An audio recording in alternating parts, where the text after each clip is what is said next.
Subhanallah, with all due respect sa ganitong klaseng mindset, ito rin ay mindset na galing sa West na feminism, na nagtatrabaho si lalaki, nagtatrabaho din si babae. Ang original na place ng babae ay dapat sa bahay lang, kasi ang bahay ang iyong kingdom. Yung king ba lumalabas sa kanyang kingdom? Pag lumabas ka, makukuha ng iba ang iyong kingdom. So ikaw ay queen. So ang queen ba lumalabas parate? Baka mamatay ka, queen, kapag lumabas ka.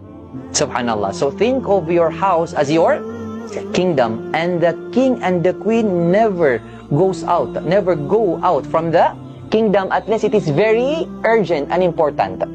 And providing, or what you call providing, is not an urgent thing.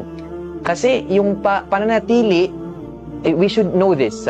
Ang pananatili ng babae sa kanyang bahay ay isang ibadah. La ilaha illallah. Ang pananatili ng babae sa bahay is a form of worship to Allah subhanahu wa ta'ala. Kasi inutos ng Allah, manatili kayo sa inyong mga bahay. So ibig sabihin, ikaw babae na nanatili sa bahay 24 hours a day, ginagantimpalaan ka ng Allah subhanahu wa ta'ala. Second, pumunta siya sa Saudi. May nabasa ko na post, sinabi nung nag-post, kasi ka-judge siya, ang isa sa pinaka malaking dahilan kung bakit tumaas ang rate ng talak sa Saudi. Kung bakit tumaas ang rate ng talak ng Saudi? Dahil nagsimula ang mga babae na makipagpaligsahan sa mga lalaki sa paghahanap buhay. Ustad ako, ustada din siya. May tindahan ako, may tindahan din siya. Professor ka, professor din siya. Naghahanap buhay ka, naghahanap buhay din siya. So anong nangyari? Nagsimula ng dumami ang al-khiyanatu zawjiyya. Anong tawag dyan sa English? Pagtrador. Pagiging pagtrador sa iyong asawa. Yung al-khiyanatu zawjiyya. Yung mga babae ay nagkakaroon na ngayon ng mga kabit. Hindi lang ngayong mga Pangungulo niya. Subhanallah. Bakit? Kasi si ukhti, paglabas niya at pumunta sa pwesto, o di kayo pumunta sa opisina, o di kayo sa pwesto, may bumili na lalaki, tapos binigyan ng regalo ang kanyang asawa. Magkano to? Ibibigay ko sana sa asawa ko. Naisip niya, sana bigyan din ako ng asawa ko. Sana ito na lang yung asawa ko. Ngayon, nagisimula na i-compare mo ang iyong asawa. May dumating sa opisina mo. Grabe, gwapo siya, no? Lagi nakayos ang kanyang buhok. Yung asawa ko parang binumbahan yung buhok niya. Dito na magsisimula na i-compare mo ang iyong asawa, yung asawa ko. Subhanallah. Because of the expose. Na-expose siya sa lahat ng mga lalaki. Kasi ito yung gusto ng syaitan. Lahat ng uri na pwedeng mag-away ang mga Muslim, gagawin niya. At dito rin yung mag-away yung mag-asawa. Ito yung uri.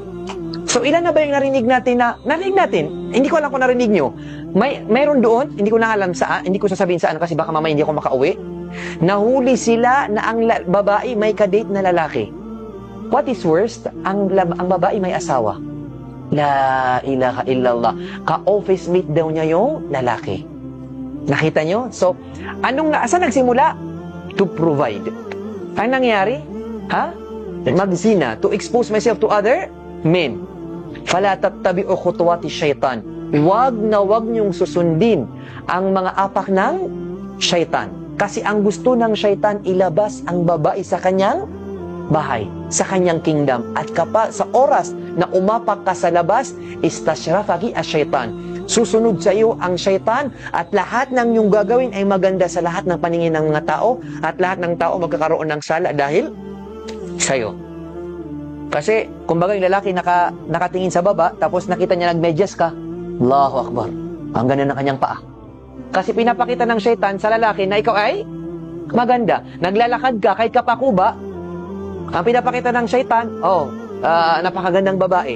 Allahu Akbar, Allahu Akbar, ang ganyang maglakad. So nakita mo, oras na lumabas ka, Allahu Akbar, napakaraming fitna ang susunod sa'yo. So, do not forget this.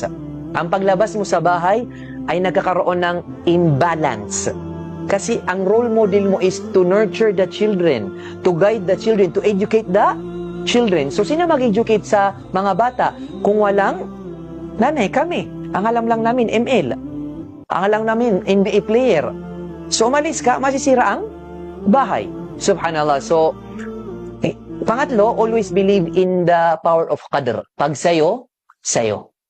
Mag-work ka man o hindi ka mag-work. Bakit? Sabi niya, paano ako magkakaroon ng pera? Hindi ako nag-work. Pwede na kaya ng Allah na yung inaasam mo na money to provide for the family ay ibibigay ng Allah sa iyong asawa.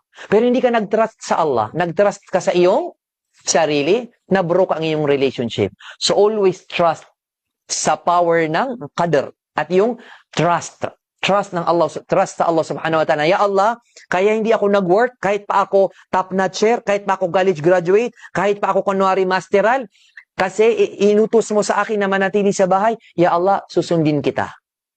At mali mo, doon, ipapasok ng Allah ang iyong financial needs sa iyong asawa, o di kaya, ang iyong mga anak, silang maging mayaman. So always believe in the power of qadr. Believe in the power of qadr and trust in what Allah pleases Him. Wallahu a'lam. Napakahirap nitong paniwalaan, promise. Kasi sa atin, 1 plus 1, 2. Di ba? Pag may pera ako, may pera siya, malaki ang pera. Pag siya lang, konti ang pera. Pero pag itong pinapaniwala, napakahirap. But always believe in the power of qadr of Allah subhanahu wa ta'ala. Na ang sayo ay, sayo, don't ever think na siya na teacher, may sweldong 20, tapos ako, maasa lang ako sa 5K. No, no. You are pleasing Allah subhanahu wa ta'ala. Wallahu a'lam. Okay. So, siguro ay wala na tayong katanungan because ang oras din natin ay lumalagpas na. Okay. So, alhamdulillah, isang makabuluhang episode na naman po ang ating natapos ngayong araw. Alhamdulillah. At itong episode po natin ngayon ay hindi po ito isang paglaban sa panawagang karapatan para sa kababaihan. Bagkus ito po ay pagbabalik po sa atin